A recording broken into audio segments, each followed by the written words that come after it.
Hello everyone and welcome back to my channel. Today we are going to learn about the vital spots. The vital spots in Taekwondo are defined as any sensitive or breakable area in the human body that's vulnerable to an attack. Vital spots are called kopso in Korean. It is essential that the student of Taekwondo has a knowledge of different points on the body that you can use with a proper attacking or blocking tool. You don't want to waste your energy and your attacks or your defense with something that's not going to have an effect on your opponent. The different vital spots in the human body require different force to cause damage to. For example, a small force can cause a great damage if you apply it on someone's neck. On the other hand, for the abdomen, if it's a muscular and strong abdomen, it can withstand a large amount of attacks. So you have to use a greater force to cause damage. Vital spots can be divided into two groups. There are the major and the minor ones.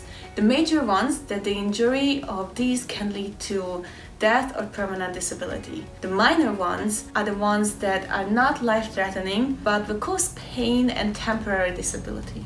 For the sake of the simplicity of this video, we are going to divide the human body into 5 parts. First, the head and the neck, then the chest, then the abdomen, and then the external genitalia. And there are other 4 extremities that we're gonna talk about a little bit. In Taekwondo, in addition to high, middle, and low sections of the body, it's further divided laterally into the solar plexus area, the chest area, and the shoulder lines. So for the head area, the head is very sensitive and it has many parts that can cause great damage if it's attacked. So there is the skull, the temple, the bridge of the nose, the eyeballs, the masseter, the mandibula, the philtrum, the jaw, the point of the chin, and the lips. The bone structure of the head is composed of the skull, which protects the contents of the head. The skull itself is composed of 28 bones, 8 of which protect and house the pain. The eyes are set deep in the sockets and thus they are well protected against the hand or the foot blows, except when attacked by the fingers or the toes. Like that's a little bit more dangerous and cause serious damage. The nose is composed of a bony part, the bridge of the nose, and the cartilage, which is the tip of the nose. The blow to the nose can result in a fracture or a troublesome bleeding. Neither of these are usually serious. They hurt a lot, so please take it seriously. The mouth is formed by the maxilla, which are the upper set of teeth,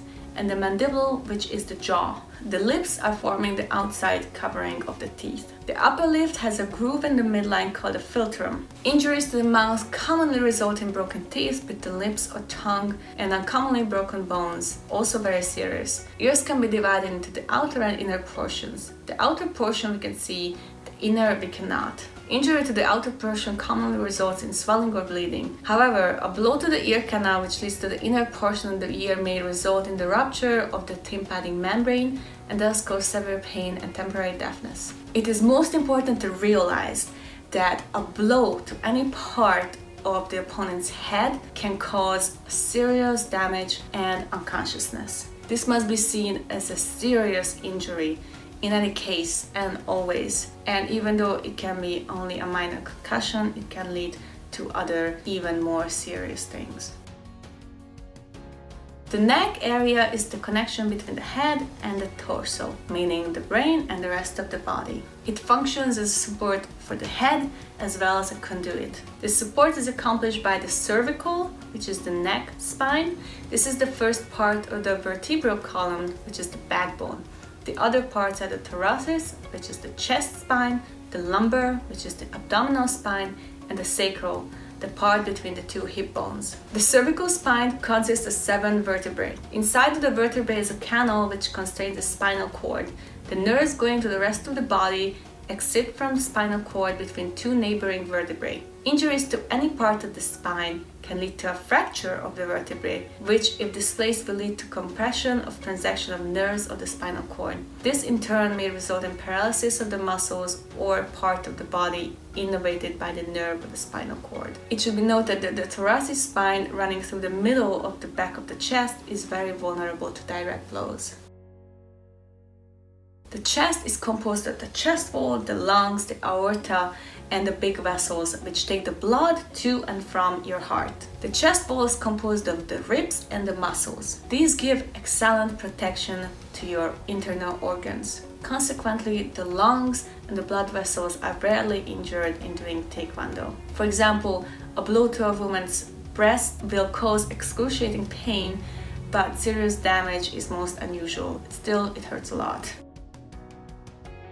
The abdomen is a cavity containing many organs. The abdominal wall is in the front and on the sides. The back of the abdomen is formed by the lumbar spine and the paraspinal muscles. It should be realized that the lumbar spine, which is composed of 5 vertebrae, is the only solid support of the abdomen has. Injury to the spine will result in leg pain or paralysis. Injury to the paraspinal muscles will cause back pain, which may be disabling. Solid organs of the abdomen are the liver, the spleen, the pancreas, and the kidneys. Direct blow to these may result in their rupture or life-threatening bleeding. The stomach and the intestines are never injured except with knife or gunshot wounds. A blow to the solar plexus is very disabling momentarily, but with no long-term consequences.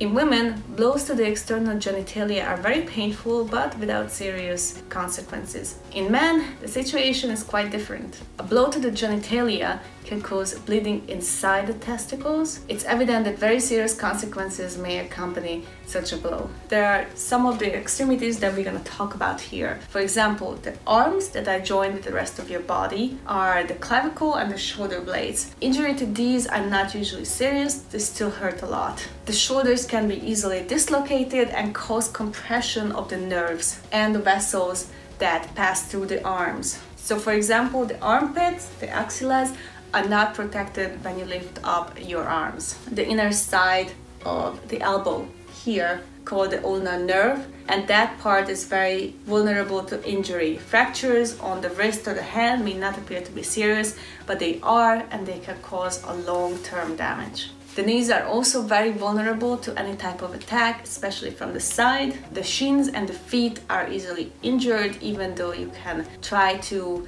strengthen them. The shins are still gonna be very weak, unfortunately. All students should understand the basic first aid, including artificial respiration techniques, so it can be administered if it's needed. In the case of an internal injury, it's important that the injured person lies down and check the complexion, check the person's consciousness if they are trying to get back to consciousness, their pulse, their respiration. Make sure to call a doctor as soon as possible and get into an ambulance and go to the hospital. Never make somebody to walk around or jump or do stuff. Just make sure they are laid down, because that can cause other internal damages. So within the human body, there are several vital points. The most accessible vital point areas are in different sections of the body. For example, the high section is the head, the philtrum, for example. The middle section is the solar plexus, and for the low section, it's the groins. It is more effective to attack the vital point with the appropriate tool. In Taekwondo, the uses of the attacking tools against the vital points are decided on a scientific basis according to the structure of the human body. If the student knows how and where to use each tool, he or she should be able to achieve the desired result with a minimum expended energy. So I hope you learned something about the vital spots in the human body in this video. If you enjoyed it, please give me a thumbs up and don't forget to subscribe for this channel for more videos. Thank you so much for watching. See you in the next one. Taekwon!